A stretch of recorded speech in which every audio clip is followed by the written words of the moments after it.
네, 선거법 개정안이 말씀드린 것처럼 국회 본회의를 통과했습니다. 이와 관련해서 정영빈 기자 스튜디오에 모시고 얘기 나눠보도록 하겠습니다. 어서 오십시오. 네, 안녕하세요. 네, 일단 저희가 앞서서 이제 화면을 통해서 봤지만 국회가 상당히 소란스러웠거든요. 일단 지금까지 국회 상황 또 오늘 표결에 붙여지기까지 과정을 한번 좀 정리를 해주시죠. 네, 먼저 당초 오늘 본회의가 오후 3시에 예정이 돼 있었습니다. 지난 임시국회에서 선거법 개정안이 본회의에 상정된 상태이지 않았습니까? 그리고 나서 한국당이 필리버스터, 무제한 토론을 계속해서 이어갔었죠. 지난 임시국회 회기가 지난 25일 자정을 기해서 종료가 됐습니다. 이에 따라서 한국당의 필리버스터도 같이 종료가 됐습니다. 이 국회법에 따르면 이 필리버스터가 진행되다가 국회가 회기가 종료가 되면 필리버스터도 종료되게 돼 있습니다. 그리고 나서 그 다음 임시국회가 소집됐을 때 곧바로 표결을 하게 돼 있기 때문에 오늘 본회의가 열리면 공직선거법 개정안이 표결 처리된다. 이것이 예정된 수순이었습니다. 그런데 일단은 한국당과 민주당 사이에서 이 본회의 개의 전에 조금의 의견 조율 과정이 좀 있었는데 한국당에서는 이 표결보다 임시국회 회기 결정 안건을 먼저 처리해야 된다 이렇게 요구를 했었고 민주당에서는 국회법에 따라서 선거법을 먼저 표결해야 된다 이런 주장을 하면서 오전에 있었던 3당 원내대표 회동 그리고 본회의가 열리기 전에 있었던 심재철 원내대표, 이인영 원내대표 회동에서도 이런 부분에 있어서 의견을 좁히지 못한 상태였습니다. 그런 와중에 이 3시 본회의 개의를 앞두고 한국당 의원들이 국회의장석과 앞에 있는 단상을 점거하고 이 농성을 벌이기 시작했습니다. 예정된 시간보다 1시간 반 정도 지난 4시 32분에 문희상 국회의장이 본회의장에는 입장을 했는데요. 한국당 의원들이 이 강하게 문희상 국회의장의 이동을 막아서면서 문희상 국회의장이 의장석 쪽으로 이동하지 못하고 그 끝에 있는 국무위원석에 앉아서 계속해서 이 대기를 하는 상황을 저희가 볼 수 있었습니다. 약 1시간 10분 정도 그 같은 상황이 계속해서 이어졌었는데요. 결국에 문희상 국회의장이 질서유지권을 발동을 하면서 국회 이 직원들, 특히 경위들이 와가지고 한국당 의원들을 좀 제지를 하면서 문희상 국회의장이 의장석으로 이동을 했고요. 5시 40분에 이 개의 선언을 했습니다. 그리고 개의 선언을 한 이후에 곧바로 문희상 국회의장이 공직선거법 개정안을 표결에 붙였습니다. 이 표결에 붙이기 전에 한국당이 마지막으로 이 표결을 무기명 투표로 하자 뭐 이런 수정안을 제출을 하면서 이 공직선거법 개정안 투표를 무기명 투표로 할 것이냐, 기명 투표로 할 것이냐, 뭐 이런 투표가 앞서서 이루어지기도 했습니다만 두 안건 모두 부결되면서 현재 하고 있는 전자투표 방식으로 공직선거법 개정안이 표결에 붙여졌고 이 보신 대로 찬성 156표, 반대 10표, 기권 1표로 공직선거법 개정안 그러니까 준연동형 비례대표제를 핵심으로 하는 선거법 개정안이 통과가 됐습니다. 알겠습니다. 조금 전에 이제 자유한국당 심재철 원내대표가 선거법 개정안이 통과한 것에 대해서 입장을 밝혔는데요. 네, 심 원내대표의 발언 직접 들어보시겠습니다. 종 세력이 국회의 모든 준법 절차를 무시하고 위헌 선거법안을 불법으로 날치기 처리했습니다. 권력의 시녀인 문희상 국회의장은 예산안 날치기, 선거법 수정안 무단 상정에 이어 위헌 수정안 불법 날치기 처리에 의사봉을 두드리며 협조했습니다. 문희상 의장, 부끄러운 줄 아십시오. 헌정사는 당신을 최악의 국회의장, 의회 민주주의를 파괴한 국회의장으로 기록할 것입니다. 여당과 위성정파의 선거법안 날치기 처리는 명백한 불법으로 원천 무효입니다. 그들이 지난 4월 패스트트랙에 태운 선거법안과 오늘 불법 처리된 수정안은 본질적으로 다릅니다. 둘이 같은 법안이 아닌 것은 누가 봐도 명백합니다. 수정선거법안은 국회법이 정한 원안의 수정 범위를 넘어선 것으로 상정과 처리 자체가 불가능합니다. 따라서 상정도 불법이고 날치기 처리도 불법입니다. 문 의장은 원안과 딴판인 수정안을 상정할 때도 명백한 불법을 저질렀습니다. 국회법상 당연히 진행해야 할 회기 결정의 건에 대해 무제한 토론을 허용하지 않고 일방적으로 회기를 정했습니다. 문 의장이 의결한 회기 자체가 불법이므로 그 회기에 이루어진 선거법 수정안 상정도 불법입니다. 성장 자체가 원천 무효인 것입니다. 선거법안 상정부터가 불법인 만큼 날치기 처리도 불법이고 원천 무효입니다. 이 같은 불법에 대해 한국당은 헌법재판소에 권한쟁의 심판을 청구할 것입니다. 헌재는 국민들이 혼란을 느끼지 않도록 조속히 판단해 주시기 바랍니다. 민주당과 2, 3, 4중대가 처리했다고 주장하는 선거법안은 명백한 위헌입니다.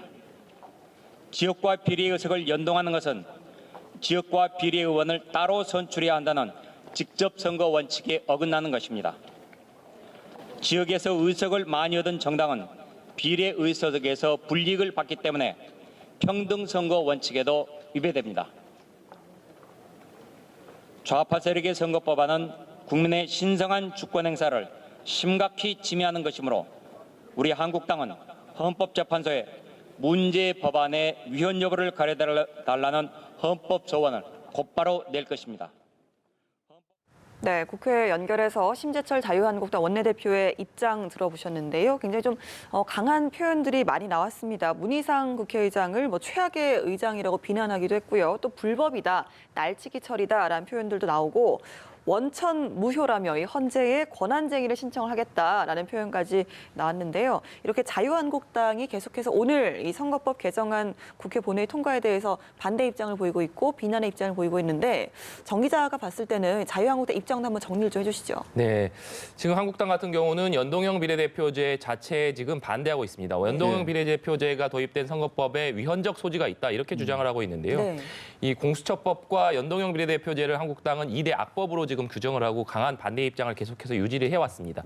오늘 본회의장에서도 이 선거법 개정안이 표결 처리될 가능성이 높았기 때문에 한국당이 표결 자체를 막기 위해서 물리력으로 이 문희상 국회의장을 의장석으로 가지 못하게 저지하는 모습을 볼 수 있었는데요. 네. 일단 이제 결국에 4+1 협의체에서 나온 선거법 개정안이 통과가 됐기 때문에 내년 총선에서는 이 선거법 개정안이 이제 적용되는 것 아니겠습니까? 그렇죠. 그렇기 때문에 한국당에서는 지금 헌법재판소에 이 헌법 소원을 내겠다, 또 권한쟁의 심판을 내겠다, 네. 또 문희상 국회의장에 대해서 직무정지 가처분 신청도 하겠다, 이러한 법적인 투쟁 방침을 현재로서 밝힌 상황입니다. 네, 이렇게 법안 자체에 대해서 한국당이 반대를 한 이유에 대해서 좀 원천적으로 살펴봐야 될 것 같습니다. 네, 한국당은 일단 연동형 비례대표제가 위헌적 요소가 있다 이렇게 주장을 하고 있습니다. 한국당의 이러한 주장을 살펴보자면 연동형 비례대표제가 어떤 건지에 대해서 한번 살펴봐야 될 것 같은데요. 이번에 이제 준연동형 비례대표제, 그러니까 50%에 있어서 연동률을 가지는 준연동형 비례대표제가 내년 총선에서 사상 처음으로 이제 도입이 됩니다. 지금 개정된 선거법에 따르면 지역구가 253석이고요. 비례대표가 47석인데 47석 중에서 30석에 대해서는 연동형 캡, 그러니까 30석에 대해서는 연동형 비례대표제가 적용이 됩니다.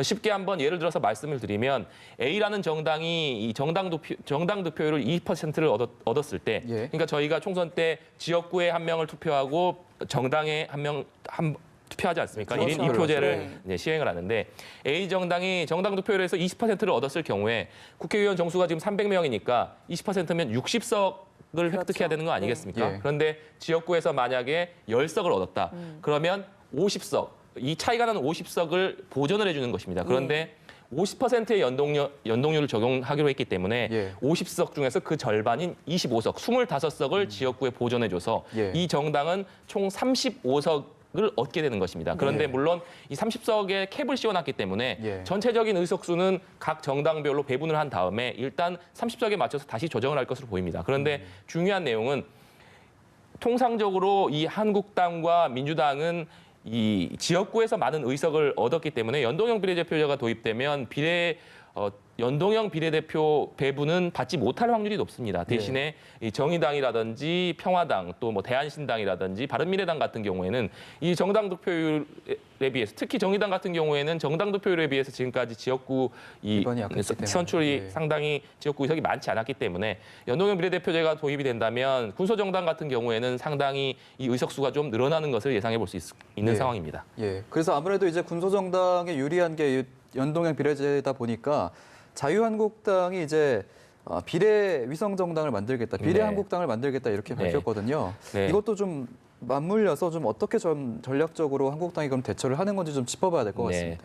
그러니까 이제 한국당에서는 비례용 위성정당, 그러니까 비례 한국당을 만들겠다는 방침을 이미 황교안 대표도 이 선언을 한 상태입니다. 예. 이 개정된 공직선거법 개정안이 통과가 되면 이 비례 한국당을 만들겠다고 선언을 했는데, 비례 한국당은 말 그대로 비례대표 선출을 위한 당을 얘기하는 것입니다. 네. 그러니까 앞서서 제가 말씀드린 대로 지역구에서 많은 의석을 얻은 정당들은 연동형 비례제가 도입되면 비례대표를 배분받을 확률이 낮아지기 때문에 예. 아예 비례대표형 정당을 따로 만들어서 한국당에 투표할 정당 득표를 이 비례 한국당으로 집중시키겠다, 예. 이런 목적으로 볼 수 있을 것 같습니다. 그러니까 예. 지역구 의석은 지역구 의석대로 얻고, 이 한국당 지지자들에게 비례대표 투표는 한국당이 아니라 비례 한국당으로 몰아서 예. 그렇게 되면 이 지역구 의석과 상관없이 한국당이 얻은 득표율만큼 비례대표 연동형에 그렇죠. 따라서 비례대표를 가져갈 수 있기 때문에 나중에 한국당의 계획대로 실제로 비례 한국당을 창당을 해서 의석을 얻은 다음에 합당을 하게 되면 네. 아하. 비례 한국당이 아닌 한국당이 얻게 될 의석보다 더 증가할 그렇죠. 가능성이 예. 높습니다. 그렇겠네요. 그렇기 때문에 한국당에서는 이 연동형 비례대표제가 통과가 되면 비례 한국당을 만들겠다는 방침을 밝혔고, 예. 이미 이제 통과가 됐기 때문에 아마 내년 1월 정도부터 비례 한국당을 창당하는 수순으로 가지 않을까, 그렇게 예상해 볼 수 있을 것 같습니다. 예. 알겠습니다. 이게 저희가 좀 연동형 비례대표제에 집중해서 이야기를 좀 하고 있는데, 이건 말고도 오늘 본회의에서 통과된 안들이 좀 있죠. 소개를 좀 해주시죠. 네, 지금 이 의사 일정에 따라서 지금 현재 투표가 진행되고 있는데요. 지금 첫 번째로 공직선거법 개정안이 통과가 됐고, 그 네. 이후에 회기 결정 안건이 통과된 이후에 지금 5개의 법안들이 우선적으로 처리가 됐습니다. 이 예. 법안들 5개의 법안들은 오늘 낮에 이 한국당이 필리버스터를 철회한 법안들입니다. 이 4개 법안은 이 헌법재판소에서 불합치 판정을 내리면서 올해 말로 효력이 중단되는 법률들인데요. 이 병역법이라든지 형사소송법, 통신비밀보호법 개정안 등 이 4가지가 헌법 불합치 판정을 받아서 올해 말로 효력이 정지되는 상황이었는데, 예. 이게 지금 통과가 됐습니다. 국회 본회의에서 통과가 됐고, 또 포항 지진 피해에 따른 특별법도 5번째로 같이 통과가 됐습니다. 네. 한국당에서 5가지 필리버스터 법안에 대해서 필리버스터를 처리했는데, 이 법안들이 지금 처리가 된 상태고요. 현재는 예산 부수 법안들이 지금 처리가 되고 있습니다. 내년도 예산안 통과의 처리에 따라서 필수적으로 예산 부수 법안들이 처리가 돼야 되는데, 그 예산 부수 법안이 모두 26건입니다. 예. 그런데 지난 정기국회 때 예산안이 처리될 당시에 4건이 처리가 됐고, 지난 23일 날 선거법이 상정될 때 선거법 상정에 앞서서 2건이 처리가 됐습니다. 그러니까 지금 20건이 남아있는 상태인데요. 지금 20건에 대해서 지금 계속해서 이 본회의에서 예산부수 법안이 지금 처리가 되고 있는 상황입니다. 예. 예산부수 법안 이후에 지금 올라와 있는 패스트트랙 법안은 공수처법이 지금 올라와 있습니다. 예. 공수처법과 검경 조정에 대한 이 검찰개혁 법안이 공수처법을 포함해서 2가지가 지금 올라가 있고요. 그 이후에 유치원 3법까지 지금 상정이 돼 있는 상태인데, 예산부수 법안이 처리가 되고 나면 공수처법이 본회의에 상정될 것이고, 예. 그러면 그에 따라서 자연스럽게 한국당은 예고한 대로 필리버스터를 시행할 것으로 보입니다. 그런데 여기서 앞서 이제 구한임 기자의 중계 연결에서도 보셨습니다만, 한국당이 또 새로운 카드로 전원위원회라는 예. 것을 지금 예. 꺼내들었거든요. 예. 그러니까 공수처법에 대해서는 이 의원들 전체가 참여하는 어떤 토론이 진행되는 것이 지금 전원위원회라고 볼 수 있는데요. 그러니까 확대된 상임위원회라고 보면 됩니다.